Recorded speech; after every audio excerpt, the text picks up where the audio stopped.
Welcome to Hillyer College and our presentation on our virtual open house today. And my name is Dave Goldenberg. I'm the Dean of the college and Senior Dean of the university. And joining me is the Manager of Admissions for Hillyer College, Aaron Marshall. You see him there. And we'd love to spend some time with you, but most importantly, to answer your questions. So if you go to the bar and hit your chat, then that will put up questions that you are interested in having answered.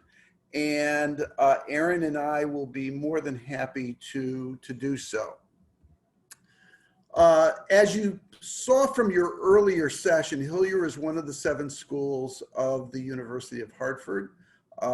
We are the second oldest. The art school goes back to 1877, and Hillyer College in 2 different iterations, but we go back to 1879. Is what we call the Hillyer College Advantage, and that is, it is small classes, class sizes there, it says for you 13 to 18. You know, I don't even think we have classes that large this semester. If you are looking, if you're comfortable in a classroom with 350, 550 students, then this would not be what you were looking for. This is a college where the student most wants to have a relationship with that college, with the faculty of the college, the other students in the college, with the dean of the college. And we do that through this proximity of having small classes. The other thing that's most interesting about the college is, of course, that we have full-time faculty teaching. There are no graduate assistants. There are no teaching assistants in the college. We're committed to being there to mentor our students. So we have that commitment to advising. We have support services. I like to talk about the fact that the college has a philosophy of success. It isn't a college where, you know, the typical statement is look to your left, look to your right, one of you won't be here. Our philosophy is one of success. Look to the left, look to the right. You should all graduate together. But that only happens with a commitment of support services, tutoring, and a commitment to advising and great teaching. And that's what the Hillyer Advantage is. As you can see at the bottom there, we put in, there are hundreds of clubs that students can be a part of. So students are in their colleges, but students are also part of the University of Hartford. And that's what a Hillyer College student is. You're part of University of Hartford. And so all the clubs and organizations, sports and intramurals, everything that is out there is here and available for you in every way. This is a piece that's going to get mailed to you at some point, in which we really just simply try to show you the difference between Hillyer, most other private schools, and public institutions. So even a university like University of Hartford that talks about small classes, we have even smaller classes within it. And so we try and show what is this advantage that Hillyer College offers our students. One of the things you're going to find is that we offer something you're not going to find at other institutions. And it's referred to as dual admission, which means you're in 2 colleges at the same time. So maybe you've been listening to the Barney School of Business and that interests you. And you say, gee, you know, I'm really interested in the Barney School of Business, but I really find it appealing to have small classes to start with. Well, we enable dual admission so that you could be in the Barney School of Business and Hillyer College at the same time. You won't find that other places. So you could, there's no, as it says there, you're not transferring into the Barney School, you're part of the Barney School, or Arts and Sciences, or Engineering, or ENHP. You're part of those schools, and you can take classes in both colleges. So for example, I teach the Intro to Business class, and I have this semester 16 students in my class. But let's just say that time slot doesn't work really well for you. You might say, well, then I'm going to go and take it over in the Barney School. It will be the same class. It'll be larger in size, but it's available to you. And so dual admission is about having lots of choices for you in your first year. And to help you along, you'll have advisors, faculty advisors in Hillyer College. If I keep using the example of the Barney School, then you'd have an advisor in the Barney School. And we have in the freshman year, an advisor from the Center for Student Success. That's proven to be really wonderful in making sure that students make progress and often have questions about things that faculty just don't know about. You have a financial aid question. The faculty members at any university across the country really don't have a great knowledge base. And the folks in the Center for Student Success, they're geared up to really be able to help you in that manner. We, all our faculty, everybody in this college, including me, teach, advise. We are there because we want to be there with our students. It is why we get up every day. It's what we do. It's what makes us happy in the things we do. And what we try and do is not only give you the career exploration. If I was, let's just say you're interested in criminal justice, not only do we want you in criminal justice class, not only do we want you in your general education class, not only do we want to start you with collegiate study skills class, but we want to go ahead and make sure that that career exploration is taking place at a deep level, even as early as your first year. So for example, in that study skills class, we'll get you onto LinkedIn, and that will connect you to 56,000 University of Hartford alumni from across the country. So if you were interested in, for the study skills class, they'll ask you to do a paper exploring an area you're interested in. Well, if you go into your LinkedIn account and you say, well, I'll use the criminal justice. You know, I live in Livingston, New Jersey, and I'm interested in criminal justice, and I'm interested in hooking up with a University of Hartford alum. LinkedIn enables you to go ahead and narrow that field down, and suddenly you have the name of someone in your hometown or some space where you're going to have interest in knowing somebody. And you can then start communicating with that person. Say, look, I'm a University of Hartford current student, and I see that you graduated out of criminal justice here at UHart. Can I ask you a few questions? And so that works incredibly well for us in terms of helping students explore, starting from the very beginning of your collegiate experience. The other end is we find that students moving from high school to college, you know, that this isn't something where you can just do it on your own.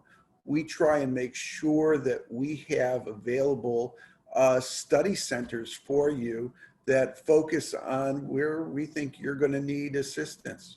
We have a study center that's devoted to English writing. And so if you have a psychology 110 paper due and you want one of our English faculty to be reviewing it with you and giving you suggestions, then you take it to the writing center and we go ahead and work with you.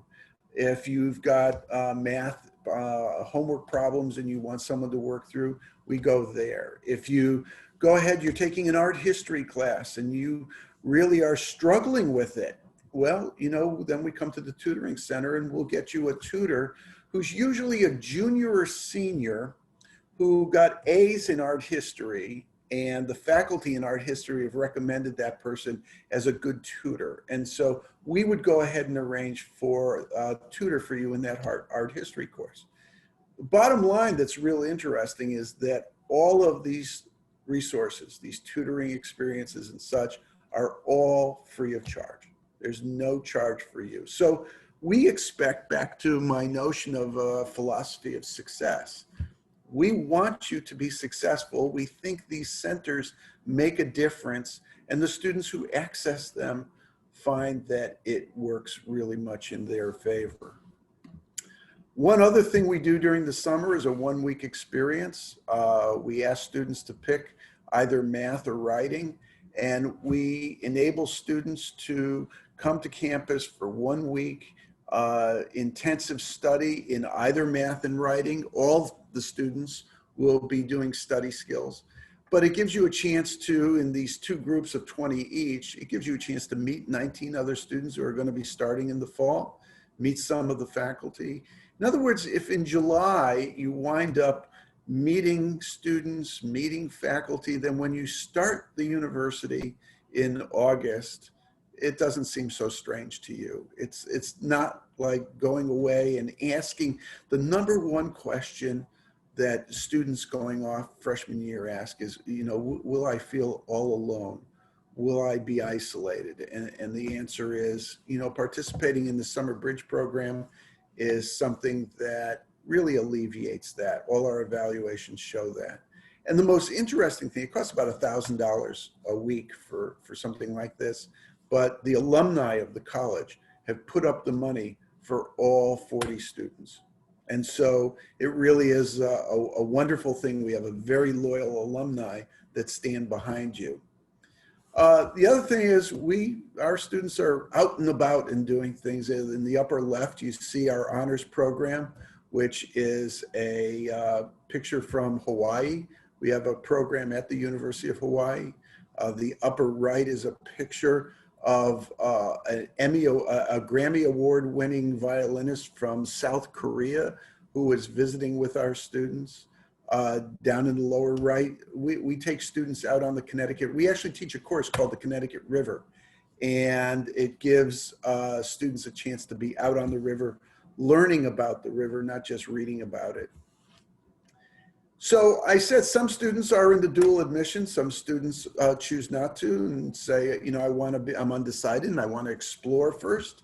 And so what happens here is, this tells you a little bit about where our students go.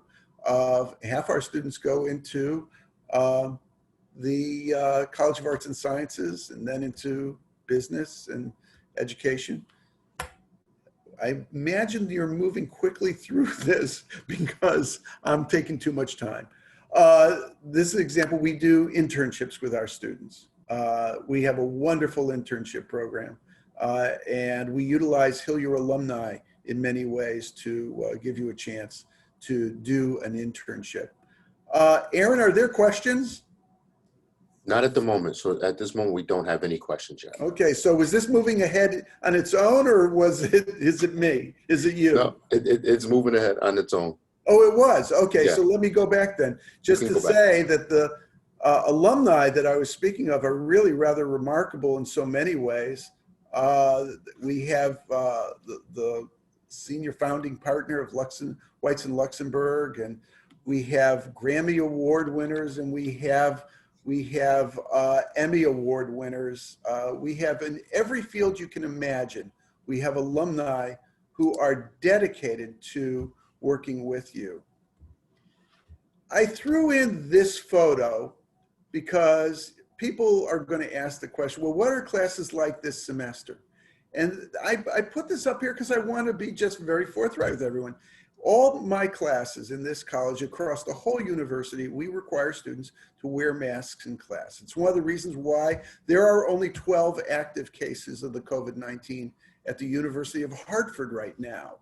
And it's because we take these precautions. You see before you social distancing, you see before you students with mask coverings. What that should say to you is that your health and wellness matters, not just at a university level, down at the core individual classroom level. We care so much about our students that we want them to be with us the whole semester. And I just thought I'd throw up a picture there of one of our classrooms. And that also gives you an idea. There's a matching number of people on the other side of the room. So you see there, this is probably a class with 12 students in it. And it gives you a chance to see the reality of what we do. So let me ask if there are, I'm going to hit the stop share for a second. And ask if folks have any questions.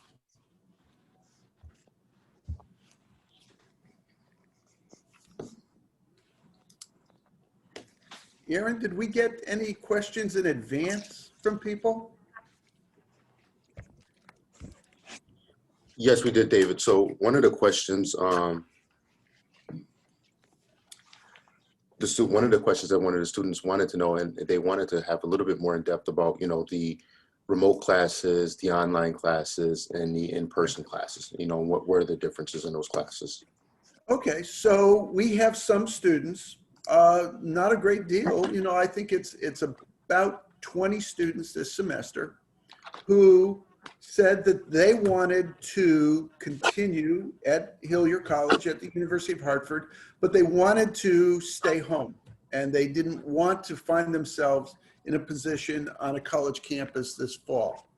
And we respect that. And so we have for that student a complete 100% remote teaching. Now, it is the full-time faculty that are teaching these classes remotely. All the faculty are trained. Interestingly, by the way, I have one student who's remoting in every day from New Zealand. And if you can imagine, her 8 a.m. class, or 8:30 in the morning class in Hartford, Connecticut, is actually taught at 8:30 at night in New Zealand.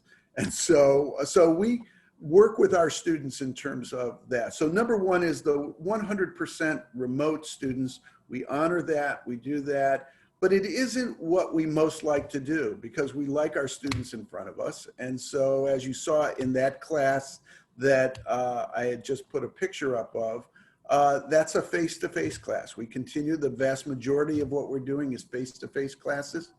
The thing that's interesting is the state of Connecticut comes in and decides how many people can be in a classroom based on social distancing. And a lot of our classes, remember in the slide it said 13 to 18 is the class size? A lot of our classes wound up being 10 students maximum in the classroom.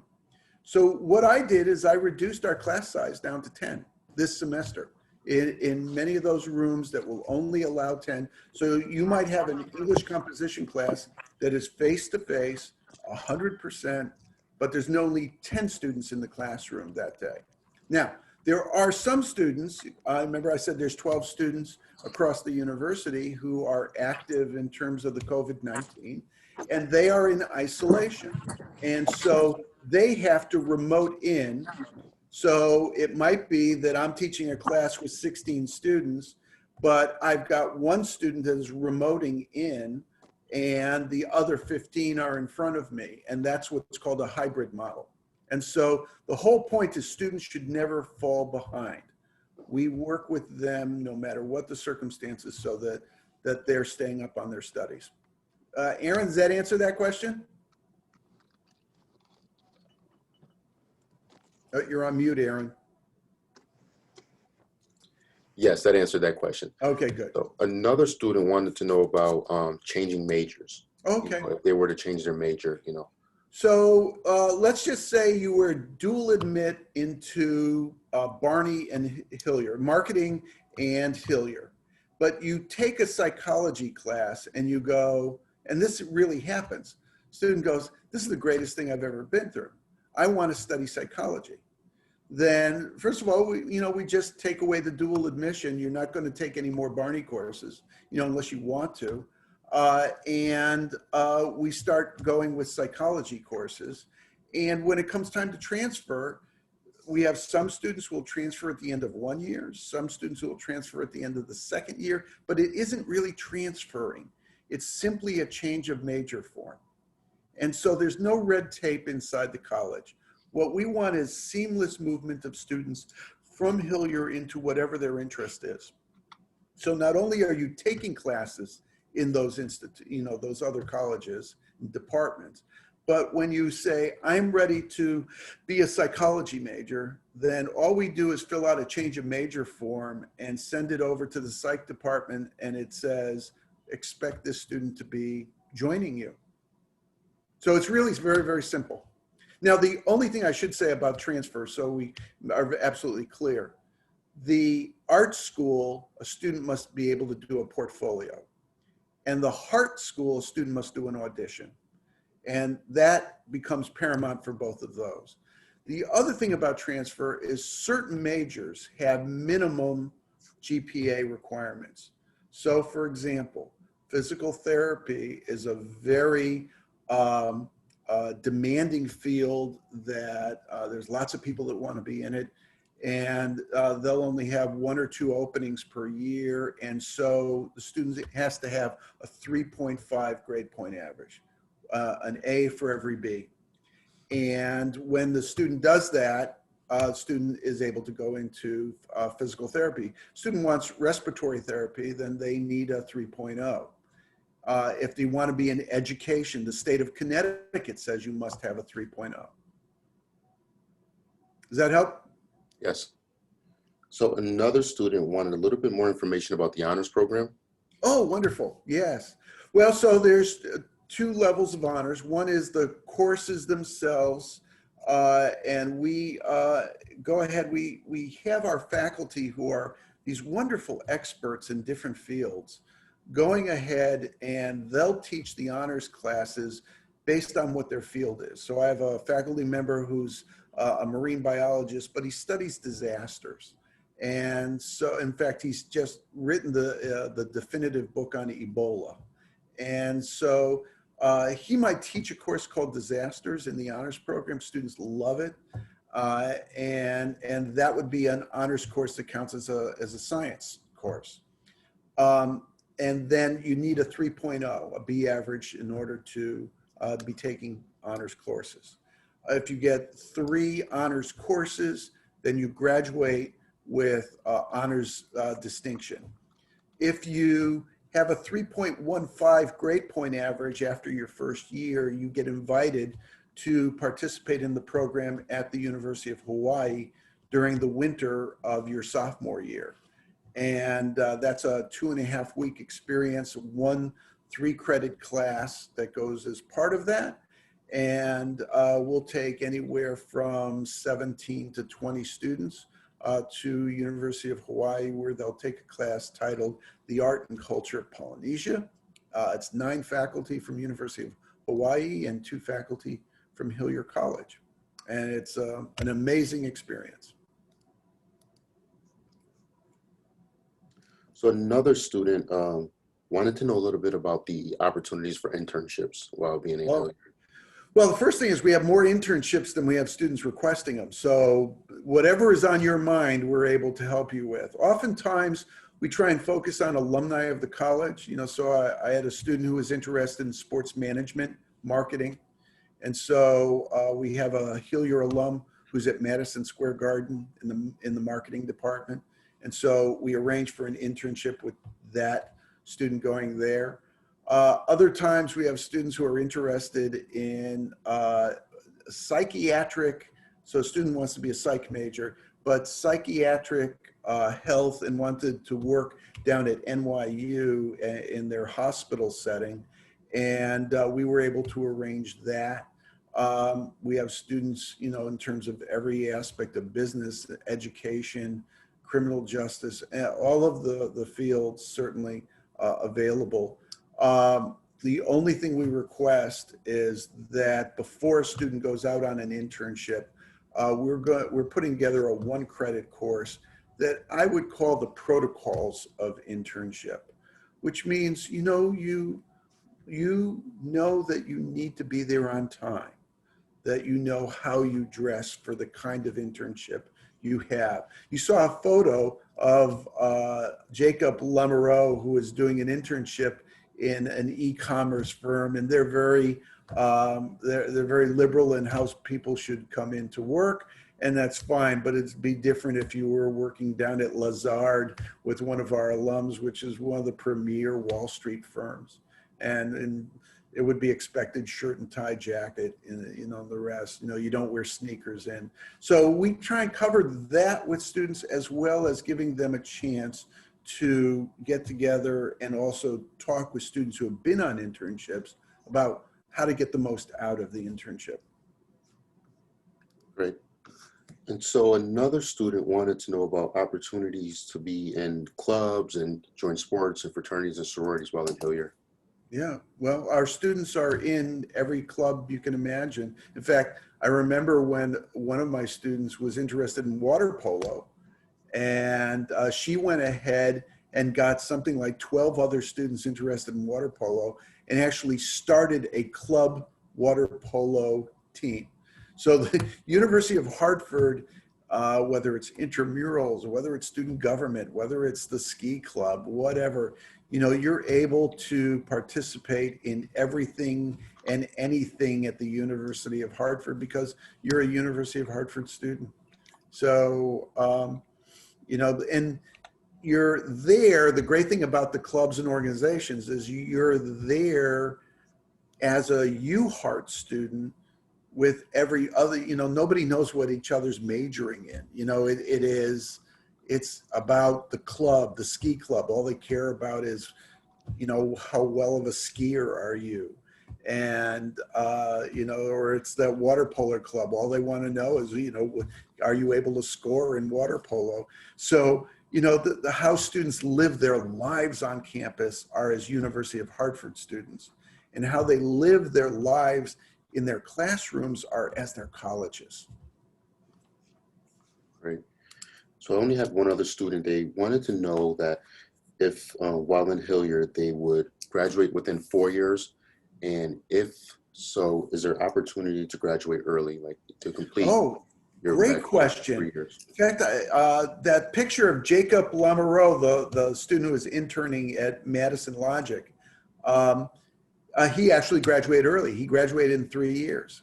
I'd say, if we have an entering class of 200, the number who start and finish a bachelor's degree in 3 years is probably, of the 200, I'd say maybe 10. So is it possible? Absolutely. It's by making sure you're taking your senior advisor, taking the right courses, fulfilling the general ed, fulfilling your major, using summers very effectively. So Jacob had a summer internship, and then so was earning credits fall and spring, but also was earning credits over the summer. And he did that over successive summers, and then woke up one day and realized he had all the credits he needed for his bachelor's degree at the end of 3 years, not 4. So it's absolutely available. There are more students who will do it in 3.5, but the vast majority of students do it in 4 years. Now, there are some students who will take 4.5 years. And the reason for that is a student says, I want to go into physical therapy, and then gets into the biology and the chemistry. And then they sit there and say, well, you know what? This isn't what I thought it was going to be. And I don't like that now, and I want to go into business. And while all the physical sciences that they've taken all count in your grade point average, it doesn't fulfill the business school requirements for an accredited business degree. And so as a result, students who change major all across the country wind up extending by either a summer or a fall, trying to, when they make those changes, to catch up and make sure that the sequential courses they have to take, they've picked up. But the vast majority of students pick up a bachelor's degree in 4 years. And I have one last question, Dean Goldenberg. So one of the students wanted to know if they're able to take part in what the other school offers if they're dual enrolled in Hillyer and the other school. Excellent question. So as an example, we had a speaker last spring in February. We had a speaker coming to campus, very prominent economist. And I sent an invitation to all the dual admit students in Hillyer who are interested in business and economics. Well, the dean of the business school also sent an invitation to those students and said, join me. And so the students are truly part of two colleges, and they're hearing from both their deans. Great. So that's it that I have for questions for now. Wonderful. Well, I hope, my email address is, you take Goldenberg, you see my name there posted, Goldenberg. But if you drop the G off at the end, Goldenberg at hartford.edu, you can reach me at any time. And Aaron, your email is? A Marshall with 1 L at hartford.edu. And so we are happy to have you visit campus, come see us, and give us a chance to go in depth and really find out what you're interested in. That if anything of an exploration today, know that I'd be thrilled to visit with you personally on a visit to campus. We'll be wearing masks. We'll be 6 feet apart, but we'll have an opportunity to visit and talk about your future.